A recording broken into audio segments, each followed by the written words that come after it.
Today we're going to talk about this RV tire monitoring system. It's called the TIREMINDER. I've been pretty happy with the price that I pay for this product. If you hang around till the end, I will also show you a way you can get $20 off if this is what you decide to go with. We'll walk through the unboxing and then I will show you how I set it up on my personal RV. Alright guys, here we go. Thanks for watching.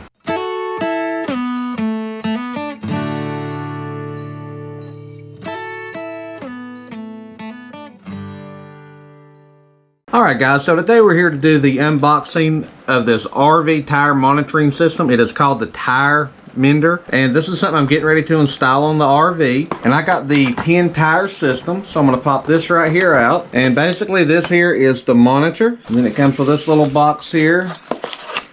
And inside of here is the booster. So this is basically because what I want to be doing is using the 4 of them to do the car that we're towing behind the RV, so that way I can keep a check on this. So this will help boost that signal up to the front of the RV so it can come out to the actual monitoring system. Here's the little mount for it. Here's the charging cable. So you pretty much get everything you need. They give you a couple of little zip ties there. And then this is the last box that's in here. I'll get this opened. They send you, of course, the instruction booklet. Instructions on, this is actually just instructions for the signal booster. And then your warranty card. And they send you several batteries. So I've got the 10 system monitors, which I'll show you right here. But I've got enough batteries for 2 cycles. And from my understanding, the batteries last between 6 months to a year. So I've got a year to 2 years worth of batteries there. So very happy with that. And then here is the little end pieces that go on to mount the valve stem caps on. They will actually read the air pressure in the tire. And then I'll hold this up, and there you see all 10 of the tire pressure monitoring system valve stem caps, and I will try to pull one out here. And so there they go. That is exactly what they look like. You open these up right here, and you can see where the battery slides onto the top right there. So very easy to get them powered and going. And what I'll do at this point is we're going to install the signal booster. And as soon as we get that installed, I will show you how we did that. And then we will start setting up the actual valve stem caps. So we'll link them up to this. And then from there, we'll be able to monitor our tire pressure as we travel around. So my biggest fear with this has been that the car tire would go flat for some reason. And by the time I picked up on it, the damage may already be too bad by then. So I'm hoping that is what this will help avoid. Alright guys, so what I wanted to show you here was how I put the signal booster on. So as you can see here, and I'm sorry I've not got a lot of good lighting left here, but as you can see, I've got the alligator clip clamped onto the battery on each side. So I got the black, the red, or negative, positive, however you want to look at it. And then basically what I'm doing is, and I'm going to try to shine the light here, but I'm running the wire down the side of the batteries. And then I will go underneath and show you where I mounted this at. Alright guys, so now you see the wire coming out of the battery bank right there. And then it runs straight back to here. And right there, and I'm sorry, I know I'm doing this from upside down, but right there is the booster. So you see the little green light that's showing that it is working. And basically I just strapped it to the main frame with just ties, and no problem at all. Hopefully I don't think that'll go anywhere. It is very, very secure. But that is all there is to putting those on. The one thing that I will do is, back in the battery bank, I will be changing out the alligator clips for clamps, so I can actually hardwire them to the battery, because I'm worried they're going to come off. But probably won't, but that's just me wanting to do overkill. Okay guys, so I showed you the unboxing of the TIREMINDER. So here's the next day. I'm getting ready to do the install of everything on this. And the first thing you got to do when you first get this is make sure that you charge up the main part of the system. And it just charges up with a little USB right here. You just run a USB wire to it. You can plug it into whatever you want to. It doesn't really matter. But that's the first step. Then the next step is to take out the actual tire pressure monitoring systems, which you see here. And I'll hold that up here so you can see it better. You take off the cap, and all it does is unscrew. Set that down. You can see what that looks like inside. And there is a little white piece of paper inside. You want to make sure you pull that out so the battery can make contact. Just stick that there for a minute. And here are the batteries that come with it. The big thing you want to make sure of is that the plus side is up. So just like that, the plus side is up. Then you take the cap, throw it back on, and that one is now ready to go. So instead of making you watch me do 9 more of these, I'm going to go ahead and do them off screen, and I will be back with y'all for the next step. Okay guys, so what I'm going to do now is I'm going to turn on the tire mender. So you see it loading up there, I hope. And you'll actually see I've already got one of these done, so I did test one before I done this, so I will be up front with that. But at this point, all I got to do is hold down the 2 arrow buttons to get it into the correct setting to be able to set these up. So now it's got an M for monitor, so I'm going to take it to an L for learn.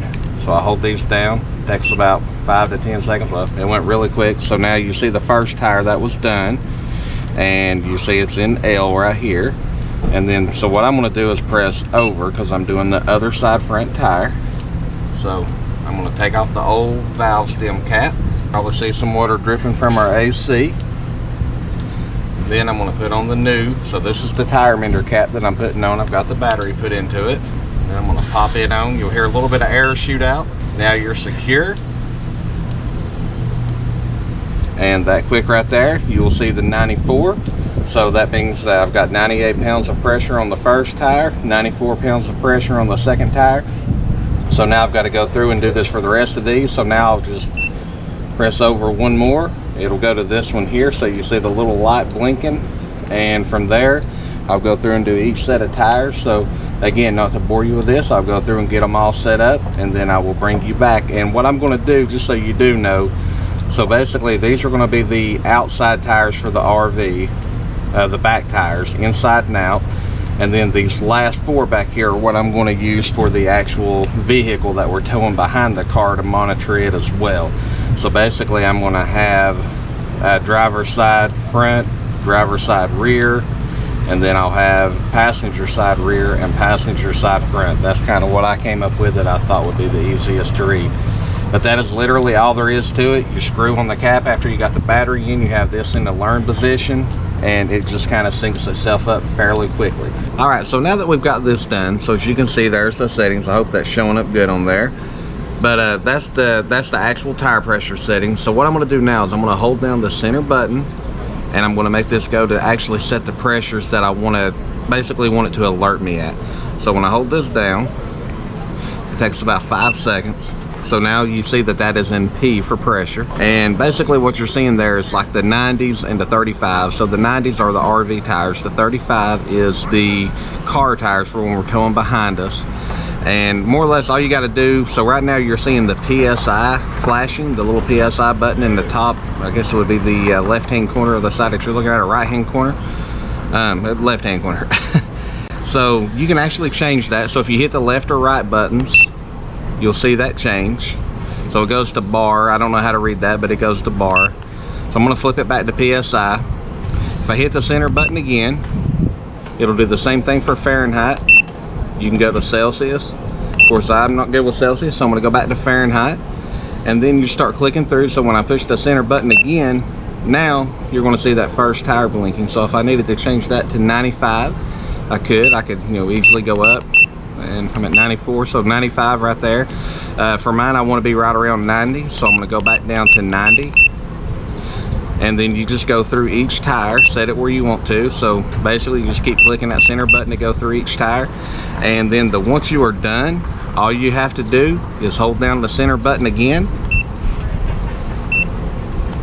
Now you're back in monitoring, so now you're ready to go, and that has everything done. And what this does is it reads on a differential. So if you read the instruction booklet, you're going to see if it gets a percentage above 90 or a percentage below 90, it's going to kick it on. Same thing with the temperatures, it's actually going to do that as well. So if it gets so hot above the normal percentage of what they call the normal percentage for that size of the tire, it's going to kick on the monitor, or it's going to set an alarm off and let you know that you got a tire getting hot. That's the way I understood the instructions. Obviously I haven't had an alarm yet. I hope I never do. So guys, thank you all for watching this video of me installing this tire mender set. I think this is a very important safety piece. And to follow up on this also, I told you there was a $20 off coupon that you could use, or a code, I guess I should say. So that code is available through Endless RVing. I'm going to link their video up here, and then I'm also going to put that code and the link to the website down in the description below.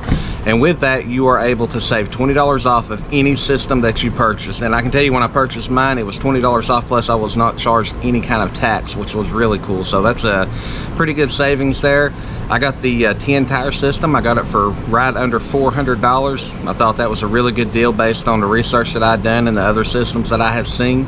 So this fits my needs perfect, so that's why I went with it.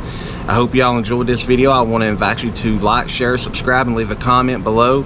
And if you can, in the comments down below, if you already have a system, let me know what you went with and why. And if you like this system, let me know. If you don't like this system, let me know why, what some of the issues you have with it. That way I, myself, and other people will know what to look for going forward. All right, guys, I want to thank y'all so much for watching, and I hope everybody has a great day.